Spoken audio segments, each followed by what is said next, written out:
So many of you guys asked some really powerful questions, some questions that were taking way behind the black curtain. And so I asked Lisa if she would sit down with me and just spend some time answering your questions on how she really feels, on how does she accept acknowledgement.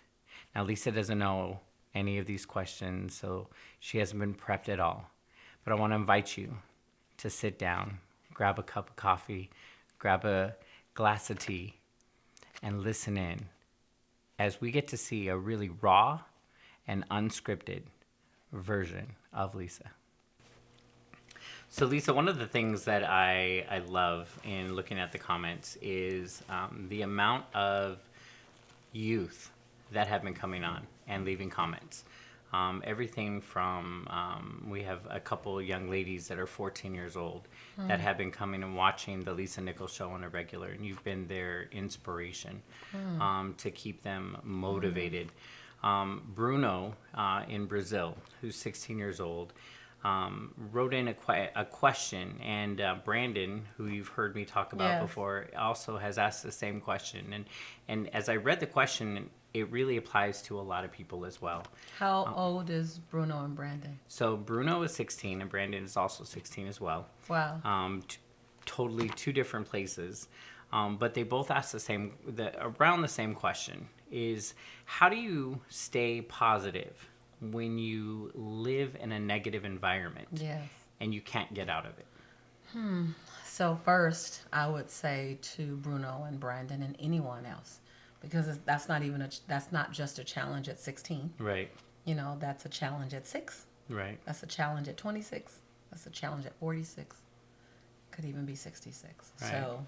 Well, because a lot of times we sometimes get stuck in relationships or in environments where we feel trapped. Marriages, families. So if you're in an environment that's negative, and you can't move right now, number one, I would say to Brandon and to Bruno and anyone else who needs to hear this message, that your now is not your forever. So it's important right now for you to do that thing that I used to always do when I was living in Inglewood, and I love Inglewood. Nothing's wrong with Inglewood. I just had a lot of chaos in my life when I lived there. I kept reminding myself what I will recommend that you remind yourself. There is a light at the end of the tunnel, and it's not a train coming at you. It really is light.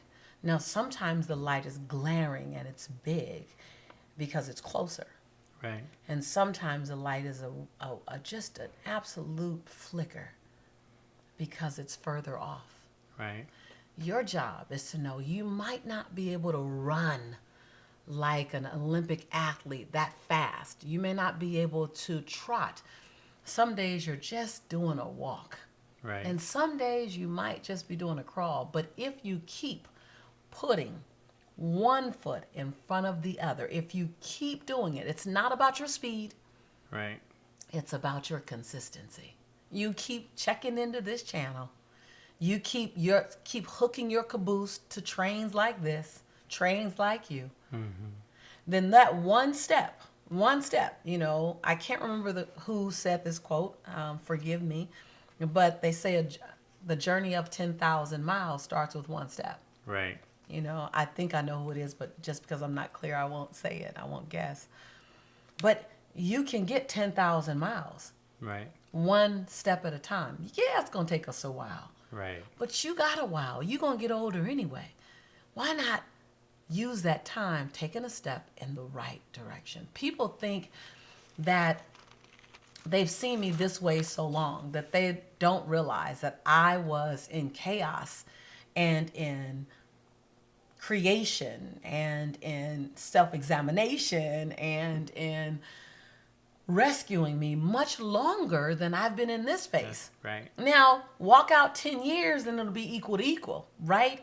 But this space for me has been fewer than me being in that tunnel. Now, over years, I'll replace it, and this will be the place I've lived the longest. Right. But until I get there, that's still the place I've lived the longest right now. So when you were there in that darkness and were in that chaos, what did you do to take that one step? So when I was in the situations in my life where it felt as if I was a victim, I felt as if I had no control of things around me, or they were so chaotic that the mountain of chaos was so much bigger than me, the person, to clear it up. Right. The first thing that I want to say the first thing that I did, but the first thing I still do, because right now I still have to go back and go, hold on, these things are tweaking out a little bit. They don't get Right. nearly as far as they used to get, but they still get out of whack a bit. Is first I write down, and I always go to writing, because if I go to writing, then I can see it clearly. Right. If I don't write it down, it's stuck in my head with all that other mess. All the other thoughts in the crate. Yeah. All the other thoughts, all my to-dos, all Right. my what I did do right, what I didn't do right, and then all the emotion that comes with it. So I like to get it out of my head, because in my head it feels big and overwhelming, and I like to put it out on paper so that I can see it and look at it, write it down, strategize around it. I use different color pens, so everyone knows that when I'm writing down my stuff, I'll use a blue or black pen and a red Right. pen. And a red. She always has a red pen. I always have a red pen, because I like to write down the initial thoughts in blue or black pen, and then I like to bring in the red pen to come into what's the solution, or what am I seeing as the pattern. And so the first thing I did was I wrote down everything that's in breakdown. Most people will never get out of breakdown because they don't want to admit it's in breakdown. Right. So if you ask what's the first thing, is I began to admit what was in breakdown without giving it a because, without giving it a why, without defending, without blaming. Look, this is in breakdown, which for years my bank account was in breakdown. So Right. this is the bank account. It's in breakdown because I'm always ending up every month $300 short. And my lifestyle didn't match me ending up $300 short. So if I did my bills, I was okay, but then I'd end up $300 short. So there was a behavior in the middle. Like, what happened? Like, what happened? So I realized I wasn't doing my POSs. I wasn't documenting my point of sales. So Got it. I'd just use the card, and I'd have all these point of sales. So when I added my monthly bills with my point of sale bills with my cash withdrawals, I'm over. Right. And so I would write down the breakdown, and I wrote it down in my finances. I wrote it down in my health and wellness. What am I doing? Why can't I release this weight? What's going on? Number one, I am not going to the doctor to see if there. So number one was what I wasn't doing. Right. I'm not going to the doctor to see if there's something additional than what I know. Number two, I'm eating convenient food versus healthy food. Number three, I eat one time a day, but I eat so much that it stretches my stomach. Right. Right? Well, I'm thinking I'm just eating one time a day. So I just identified the pattern. And you're self-assessing Yeah. where you are. So you're really taking a look at yourself, what's going on to take it from here to here, which is a completely different conversation. Like taking it out of our head. Right. Absolutely. In a very honest way. So that's exactly what I do. But I do it in a very authentic way.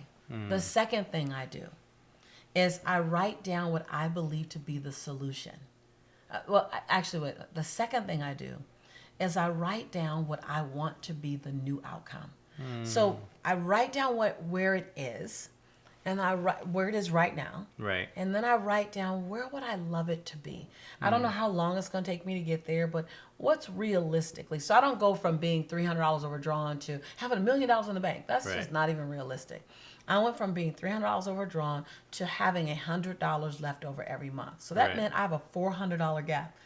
And then I spent the time in the middle going, what's the action? So I'm kind of weird. I get pieces of paper 11 by 16, or I turn an 8.5 by 11. I'll turn it sideways because I'm a Right. writer. I'm a crafter, right? And I'll write on this side of the paper the problem, and this side of the paper the solution. And in the middle in red, I'll write down what I need to do to close that gap. So Got that was it. one of the things that I did. That was intellectually. The second thing that I did to begin to move my life forward and to get out of the chaos was I attached my caboose to somebody else's train. And a lot of times I didn't know the person. I picked someone to study.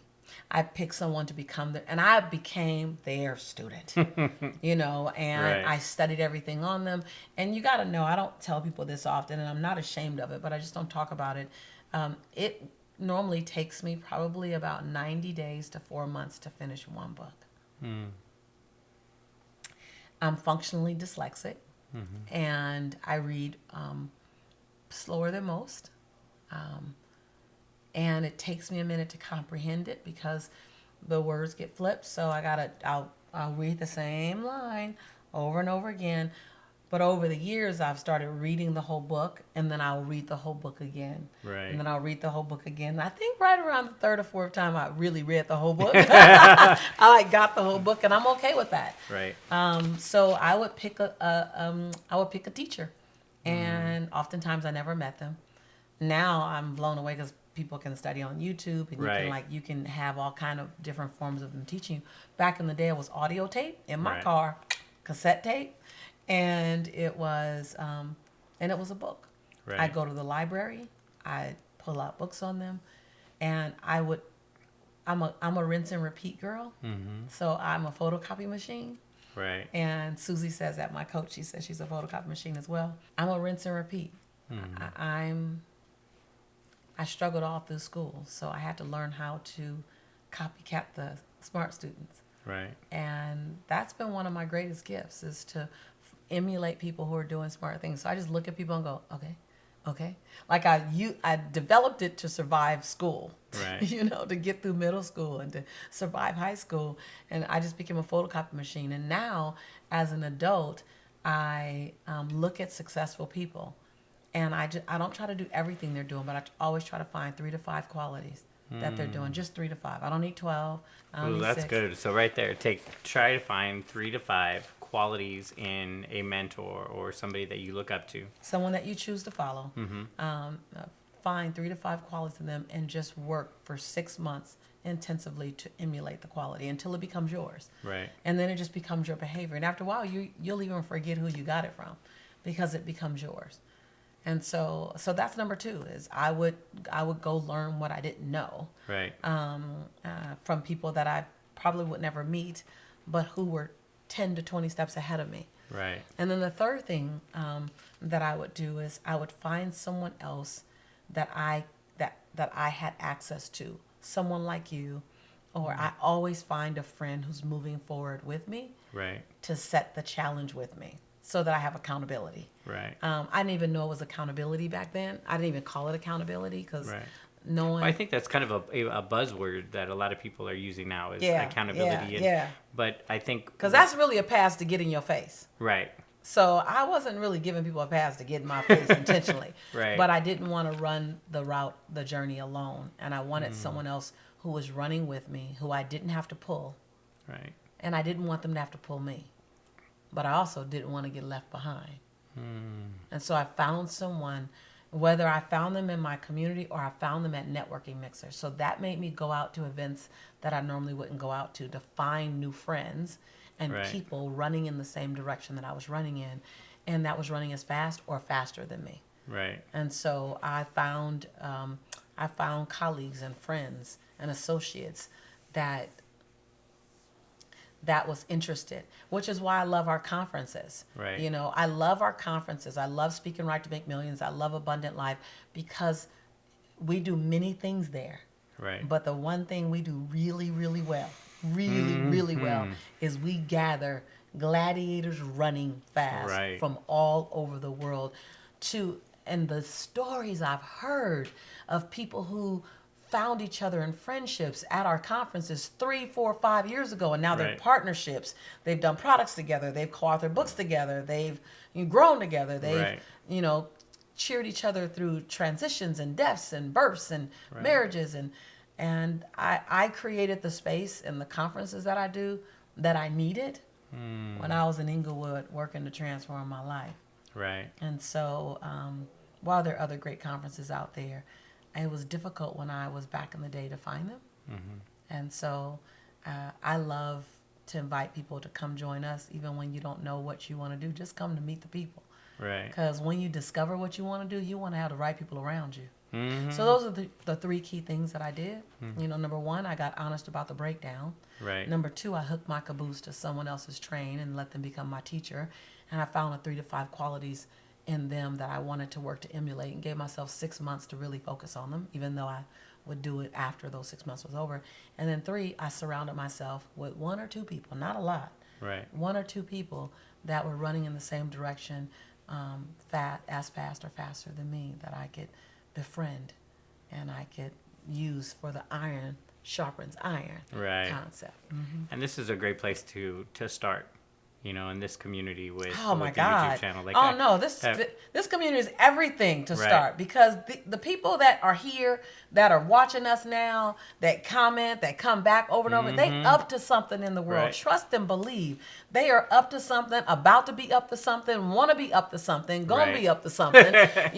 Just up to something. So. What I love is that from when the YouTube channel started to now, I've seen some of the same people commenting and watching their growth. And some of them are now, many of them are actually in a different space. And because of Lives that growth, transformed. yes, because of that growth, they're stepping into a new space of Yeah. possibility, Yes. which also brings a new level of discomfort. And Yes. how do I stay in self-care as I'm growing? So I want to be impactful. I want to do more, but I also need to take care of myself. How does Lisa Nichols take care of Lisa Nichols? Ooh. Well, let's see. The edited version or the unedited Right. version? Well, we're just going to go for unedited version. Right. So I've had to learn how to take care of me. I don't want to sit here and tell you what I do now, and it looks as if I've been doing it forever. Right. I've slipped in and out of doing really well, of taking care of Lisa. So I'll give you a few things that I do to take care of me. Some will make sense, some won't make sense, but Right.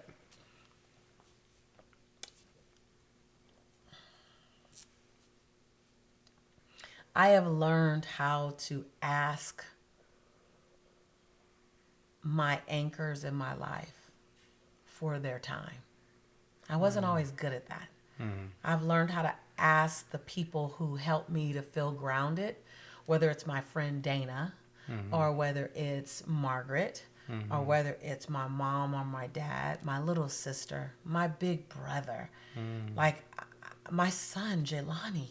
Right. Like, they do something to me energetically. They do something to me. They just we got our own thing. And I wouldn't always ask for what I needed. I didn't want to impose on anybody. I didn't want to put anybody out. I didn't want to make them feel uncomfortable or inconvenienced. I didn't want to Right. inconvenience anybody. Right. And I think a lot of us can relate to that. you're right. If you want to raise your hand, Yep. raise your hand. Type in chat. Yana. Right. Yana me, please. Yana me, Right. please. Let me know I'm not alone. You are not alone, Lisa. And I always had a hard time asking for what I needed. I would always go quiet, and I would just deal with what I needed. Sometimes really bad. I'd be alone. I'd feel lonely. And I'd keep myself alone because I wouldn't raise my hand and say, help, help. And so a major part of my self-care is raising my hand. I actually just did it today. You didn't know because I did it with Tracy. I was taking care of Lisa. I'm on my way on the road for 45 days across 3 countries and 4 cities. And while there's someone waiting for me in every city, a group of people, I'm a lot of times going to be spent alone. And so I pulled Tracy aside and I asked her, could she change some of our staff meetings to be at a time that works for me to participate from Barcelona. Right. That's huge. And I told her because I feel alone when I'm on the road sometimes. And I love what I do. And the other side is that sometimes I feel alone. And I never would normally ask for that. Like, you've never known me to ask for that. And so a big part of what I do now is I ask for what I need to fill in those gaps of lonely, of feeling underappreciated if I do. So what I do to take care of me, one is I ask for what I need in a way that leaves everyone feeling whole and complete, not a make wrong. The other thing that I do is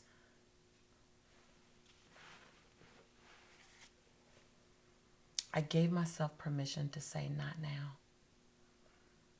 Wow. I gave myself permission to say I'd love to do that for you or with you, but not now. Right now my plate is full. Because I said yes to everybody all the time. But I realized that saying yes wasn't about wanting to be of more service. We say that. We say I want to be of more service, so I say yes. Really, if you're really honest, it's because you want everyone to like you. Right. Like, if you really... Well, in one of the other episodes of the show, you had talked about how by saying no more often makes your yes even more powerful. Yeah. Yep. And there were so many comments that had come in from people like... I learned that from my grandmother. Right. That if you want your yes to have more value, you have to exercise your no. I never thought about that. She told me that. I was just sharing with you guys what my grandma shared with me. Right. To go... I would give my yes away to everybody. So it didn't really have value because people would expect a yes before they ask. Right. And why not?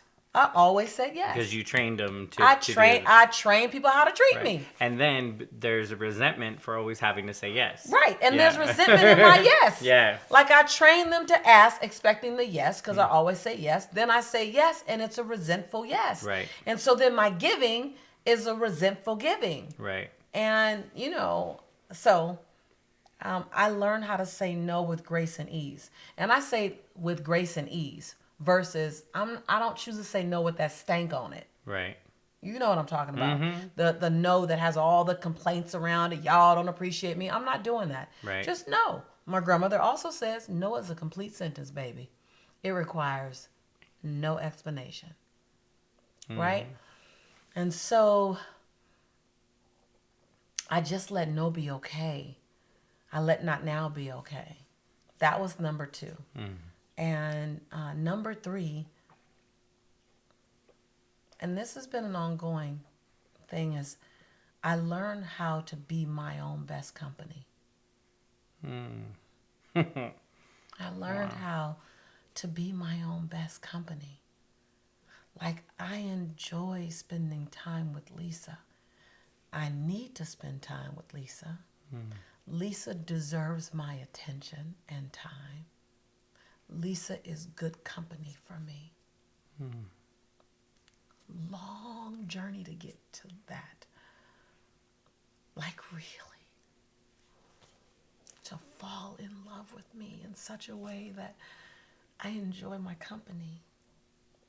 I enjoy... It's not the same as I enjoy being alone. Very different. Enjoy being alone. Enjoying to be alone is enjoying the absence of other people. Enjoying my own company is enjoying the presence of Lisa. Wow.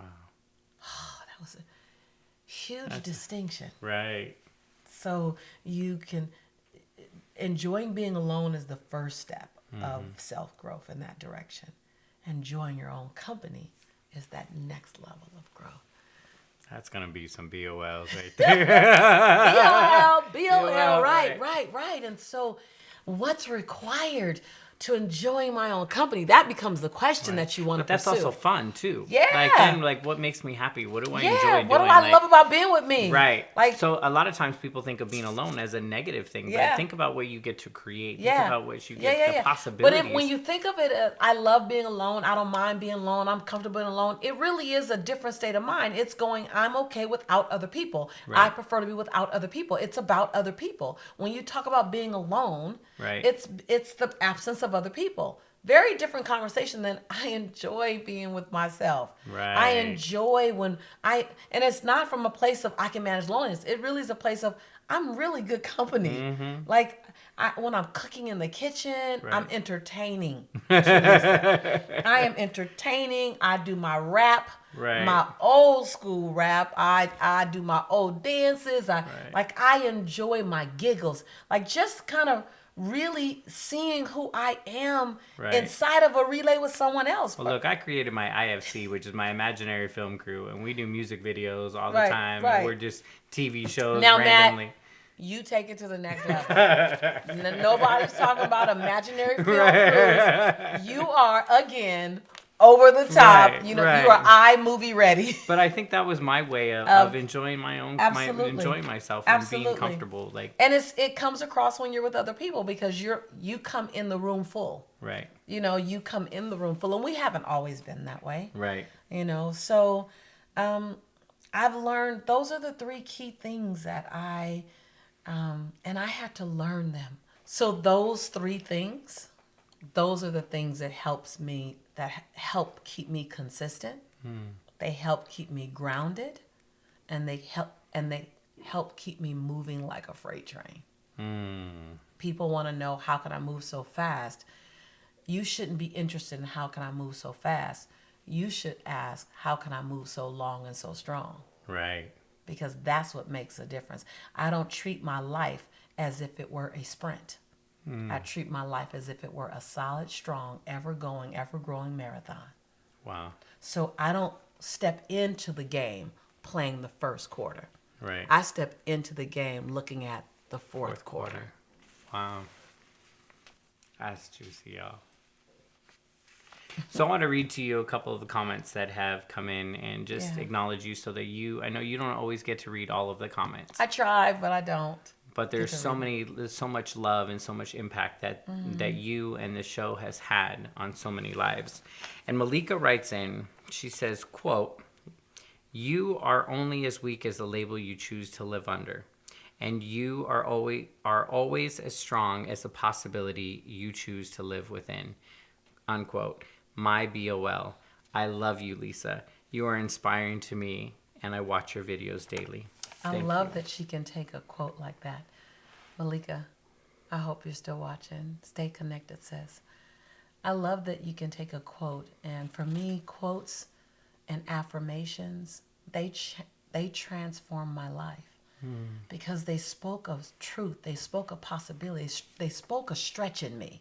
Right. Like I want to live into that affirmation. They spoke a stretch into me. They said tippy toe until you can reach this affirmation. Right. And so they just kept me on my tippy toes. Kept me on my tippy toes. I would read T.D. Jakes' affirmations. I would read affirmation after affirmation and go yes, yes. And they Right. would cause me to want to be a better woman. Right. So I love it when people take something that I've said and pick it out, pull it out. You may have a big bulk amount of content, but pull out your nuggets and your quotes and then just run with those. And sometimes it's other people's words. Like somebody else can put your thoughts Oh. that you're having, and all of a sudden they say it, and you're like, "That's Yes! it." I That's was what thinking want. that. That's how I was feeling. Right. But I couldn't put the words to it. Yes, Right. absolutely.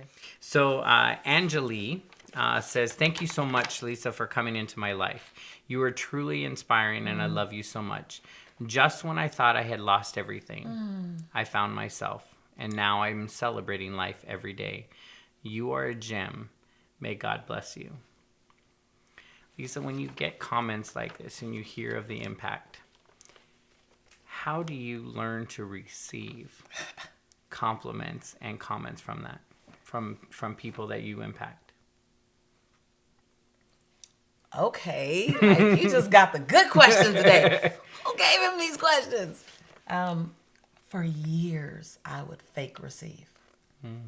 I would fake receive for years. And I would say, thank you. But I would deflect. Thank you. It was like I had this invisible, like from the Marvel's studios, an invisible wall, and their thank you would bounce off the wall and bounce back to them, but they couldn't see it. Right. And for years, I felt like I was a fraud, that I was tricking everybody. Like they only realized, they only knew that I got issues too. If they only knew that I'm scared this morning. And because I thought I was supposed to be perfect in order to teach about transformation. So I struggled for a long time. My speaking has elevated over the years, but I've always had the gift of oration. I was born a motivational speaker. I got in plenty trouble. Right. And in elementary school and in middle school and high school and in my family because I was motivating my friends and family to do the wrong thing. So it was a gift. So I always had a sense of guilt that if it wasn't hard for me to do, then it must not be a true skill set. Right. Because I struggled my entire school experience. I struggled when in my 20s. I got fired from 5 jobs in my 20s.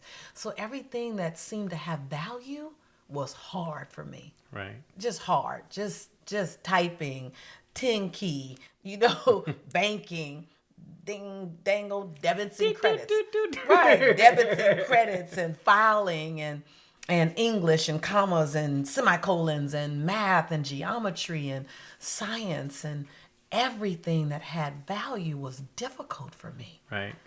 So when speaking came into my life and began to come through me, and I've been speaking all my life, but when speaking as a career possibly, and it just flowed and I found my mojo, and all this wave of acknowledgement and accolades came back at me.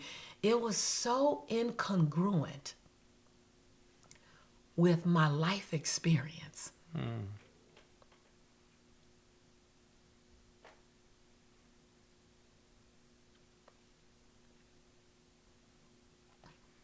Breathe. And the accolades and the compliments that people gave me was so foreign. I was never considered that brilliant. I was never considered that smart. I was never considered anything that people were saying to me when I found this thing called oration. Right. So all the compliments, they didn't make sense because they were foreign. I had never met the woman they were talking to. Wow.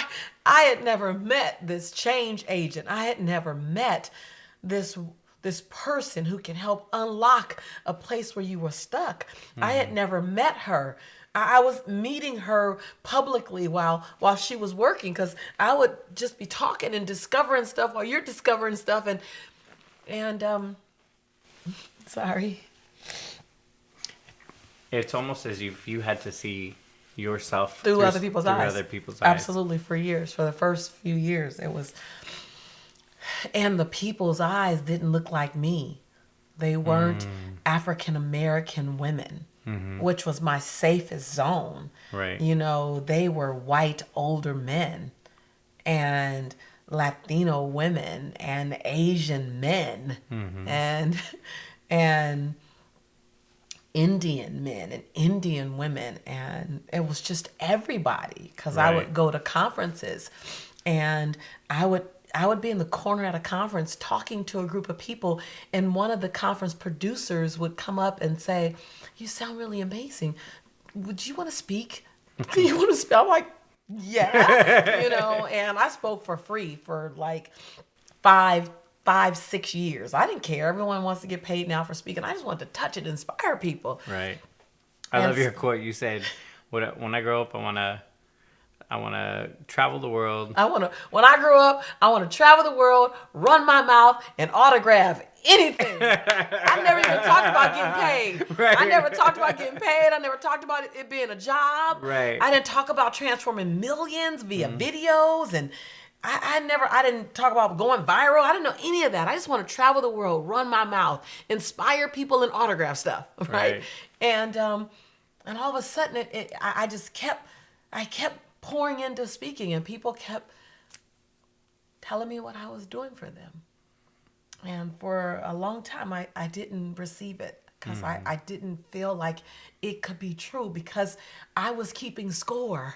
Right. See, sometimes you can't grow into your next best version of you because you're keeping score on the last version of you. And you think somehow that person in the past equals the person you're becoming in the future. And here's what I absolutely get. And I heard this from Tony Robbins years ago. Your past does not equal your future. Come on. And the only reason why I remember that is because I kept having to chant it to Lisa. Right. Lisa, your past does not equal your future. You can get a fail in English. You can get a D minus in speech. You can damn near fail out of high school. You can struggle and get kicked out of college. You can, Right. all my stuff. You can be considered functionally dyslexic, and you can still be brilliant, and you can still be of great contribution to the planet, and you can still change lives, and you can still transform people, and you can still build a wildly successful life that blows your own mind.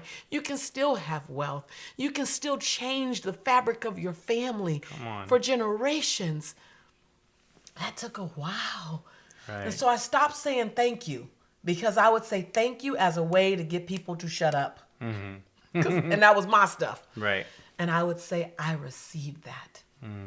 I received that. And my I received that wasn't to them. Right. Though it was to them, it wasn't to them. It was more for you. It was absolutely for me. I received that.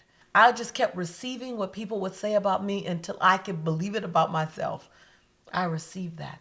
I would write down what people said about me. I'd be at a conference or I'd be at an event and someone would say something to me. I'd go and I'd write it down. I carried a little notebook with me. I'd write it down so I wouldn't forget it. And I had this little dingy book. And it was full of all the things people said about me. And I would put their culture down and their gender down, Matt. And I would put what I think their age was. Because I thought that only little black kids in South Central LA found me valuable. Wow.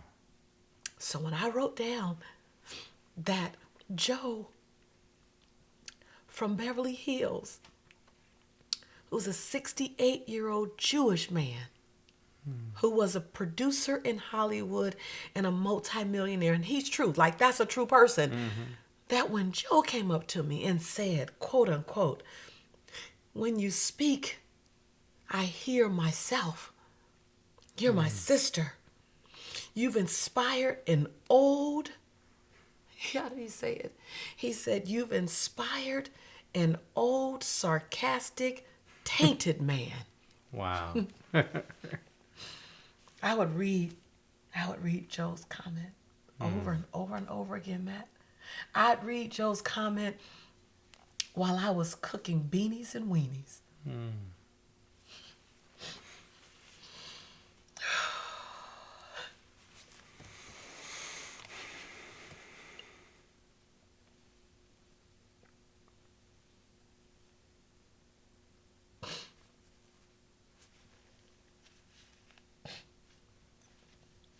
Because you asked me a question.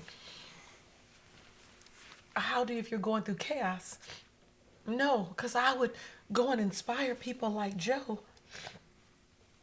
But I'd come back home to chaos. Because I wasn't out of it yet. Right. But I put everything in that message to that audience. And I'd come back home and cook my beanies and weenies. And I'd read the comments. So that both could be true. Yeah, I'm eating beanies and weenies every other day. Spaghetti every other day. I'd interchange them for Jelani. But I still was this person that could do this in these people's lives. I don't know about other people, but I needed evidence of the woman I could become. I needed evidence. And it was lonely at times because I hadn't learned how to be comfortable with me yet. And I was so different from everyone else. I felt like a odd, strange unicorn alien wanting to have this dream and travel the world and touch and inspire and humanity, and life was bigger than my culture. It was bigger than African Americans. It was bigger than Christians. It was about humanity, no matter what culture, no matter what nationality, no matter what religious background. I felt like I was weird to believe that. I was bizarre. I was strange. And in some cases, I felt like I was betraying my culture. I was betraying the religion I grew up in. So there was a sense of betrayal because I didn't have a sense of belonging yet. Right. So all I knew was that I didn't fit in the shoebox. Like, Right. this box is too small for my essence. But I didn't know the universe I could play in. Right. But you're creating new territory for yourself. Man, this YouTube channel and others like it are so critical, because young men like Brandon and Bruno, they can come here and find themselves and find a like-minded tribe. Like, I don't engage in jealousy and envy often, but I envy the people who are just stepping into this journey. And you got this tribe, this community. Man, I'm grateful that I kept putting one foot in front of the other until I can create something. And sometimes I look back and go, what kept you going, girl? Right. You know, and it was getting to this chair with you. I could see this chair before this chair was here. I could see this chair, which is also blind, unwavering faith. Right. Non-negotiable, unwavering faith. Don't wonder, know. And walk like you know, wake up like you know, speak like you know. Have that sense of certainty, because when you have that sense of certainty, you move the mountain. Right. You require it to bow down in front of you, and then you get in radical action. You make the list of where your breakdowns are. You make the list of where you want to get to. You make the action items in the middle. You know, you get all that other stuff we already talked about, but it all is fueled by a sense of certainty, a sense of blind, unwavering faith, a sense of non-negotiable, a sense of, I ain't asking y'all. Right. I ain't asking you, can I have this life? Can I walk down this tunnel and meet that light? I'm not hoping I meet that light. I'm walking to the light. I'm not waiting still for the light to come to me. I'm walking to the light. Some days I run to the light. Some days I soar to the light. Some days I crawl to the light. But getting to the light ain't ever been a question about if I would. See, when most people were asking if, I was asking when. I never asked if. Wow. Can I do it? Is it going to work? I never asked if. I don't know if I wasn't smart enough to ask if. Like, I don't know if Right. I was crazy enough to think the only person I really got to bet on is me. Right. I'm a good bet. I'm a good bet. Because you got the pony, then you got the horse, then you got the stallion, but then you got the Arabian. Most people don't even know about the Arabian. They just stop at being a stallion. Wow. Look up the Arabian. I might have been born in South Central between the Harlem Crip 30s and the Rolling 60s, functionally dyslexic, got a D in speech and a fail in English. I might have had all that. But even then, I was an Arabian. I was just an Arabian in development. looking like a pony. Right. I might have looked like a pony, but I was an Arabian in development. Like you are, if you operate, think. I am an Arabian in Right. development. That's my essence. That's the blood that runs in my veins. Right. And I'm not attached to the behaviors my mama and my daddy had. I'm not attached to the zip code that I physically live in. I'm not attached to the bank account balance that historically has been in my past. Right. I'm not attached to any of that. I have declared myself an Arabian. And so it is. I don't know about y'all, but I saw a little bit of Shantae coming out. That's when I get serious. I want you to absolutely, right. unequivocally, don't get it twisted. You've come a long way, Lisa Nichols. You've come a long way. Sometimes I look at my life 2 times in 1 week I was on the Dr. Phil show. While I had a 2-page spread in Essence magazine that I saw for the first time sitting in a room with the lead female characters of Black Panther. Right? In that week, I could barely breathe. Like, this is my life. While planning a 30-day trip to Barcelona, while being asked by BET to do their transformational workshop for their leading women to find, like looking at all these things, all of it big and ginormous. Right. All of it big and ginormous. Standing at a luncheon and the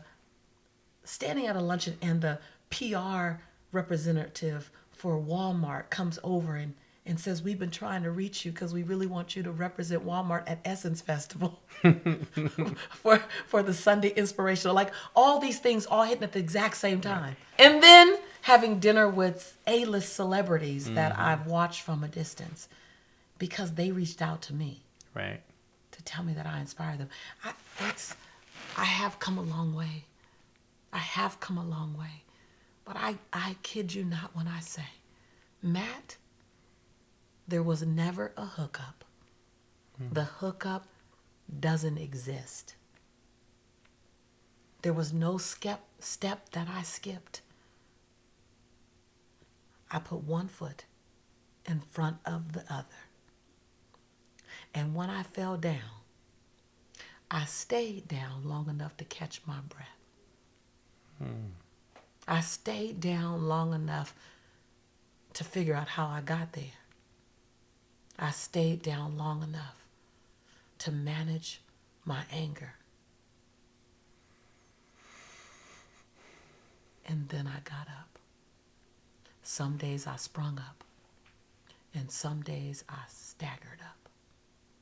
But I never, ever wondered if I would get up. So there was no choice but to make it here. Right.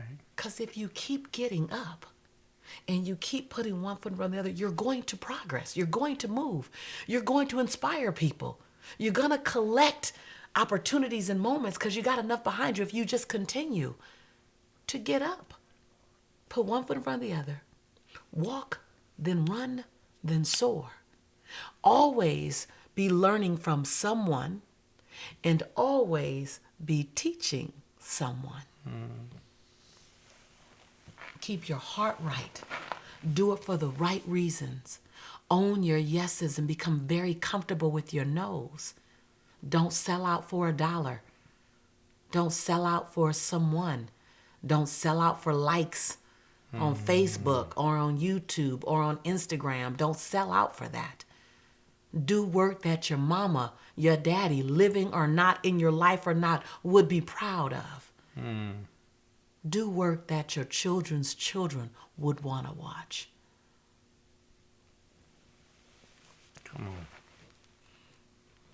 And at the end of the day, remember that you'll never wonder about the money you made, the number of people you spoke in front of, the books you autographed.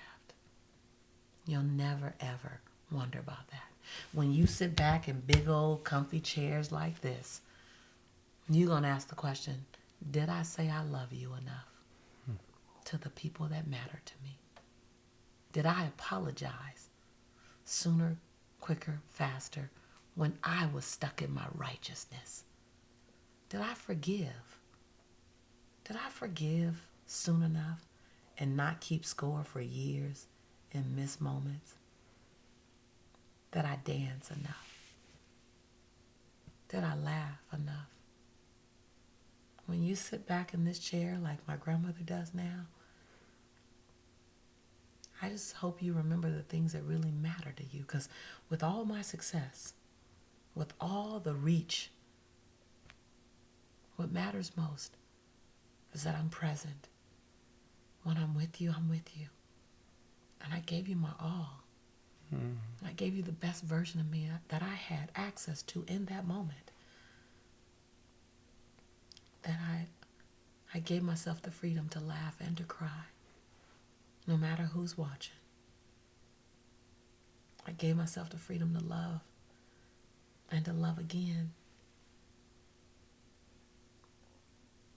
I made the people special to me feel like they're special to me.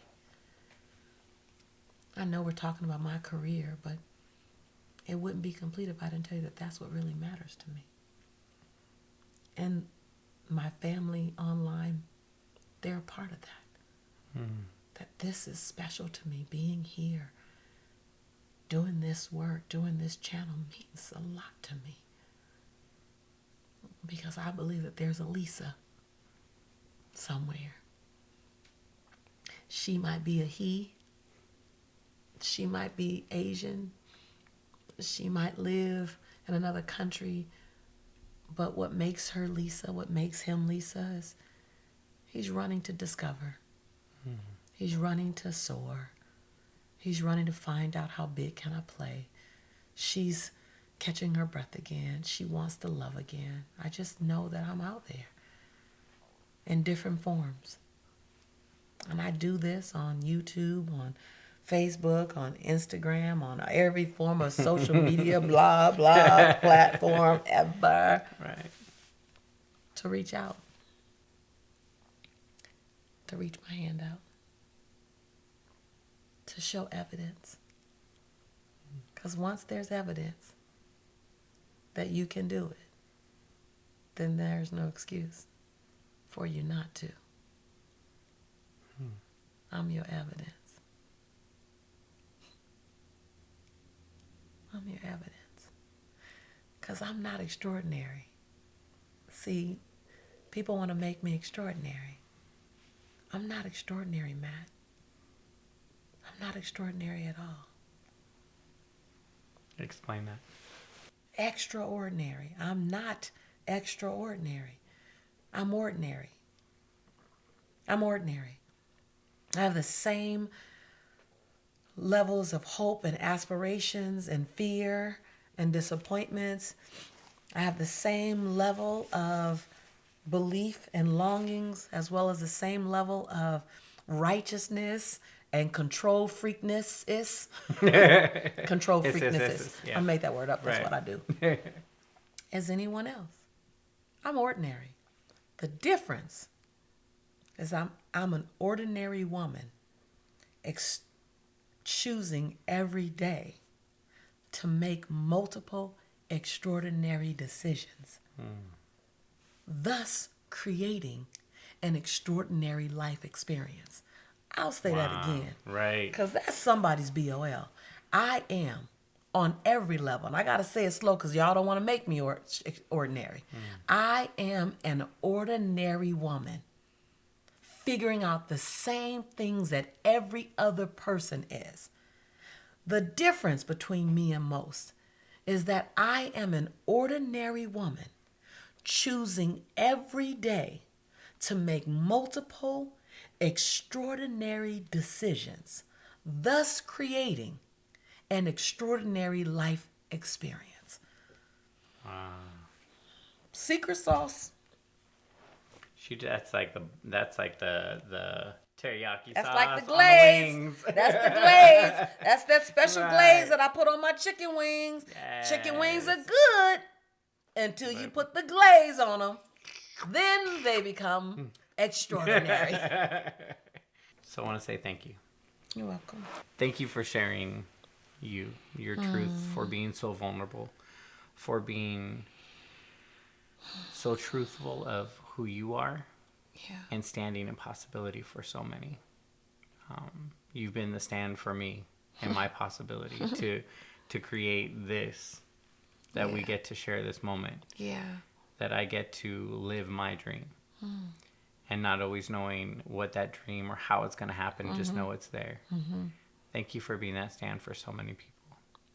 Thank you for creating a safe space for me to answer questions I didn't even think about.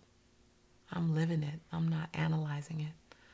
And I realize that the way that God is using me, you, and us, I need to be asked those questions. so that I demystify the answers. So thank you for being willing to play with me as my brother in the journey, to co-create with me, and most of all, to grow with me and keep me company along the way. Thank you on behalf of everybody looking at us to see what does it feel to have rich, meaningful, dynamic conversations. I'm grateful. I'm grateful. I'm grateful for you. And I'm grateful for you. I love you. I love you too, bro. Bam. So remember, this show is not just a monologue. It's a dialogue. It's a conversation between you and I. So we'd love to hear your comments. What was said today? What was that answer? What was that moment that triggered something for you? What's the one technique that you're going to use to become better, to become a better listener? Leave us a comment.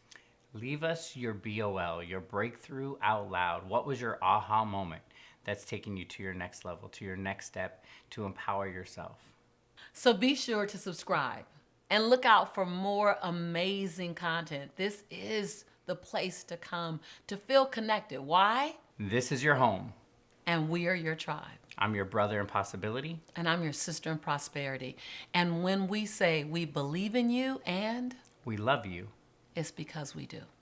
We'll see you next time. See you real soon. Bye-bye.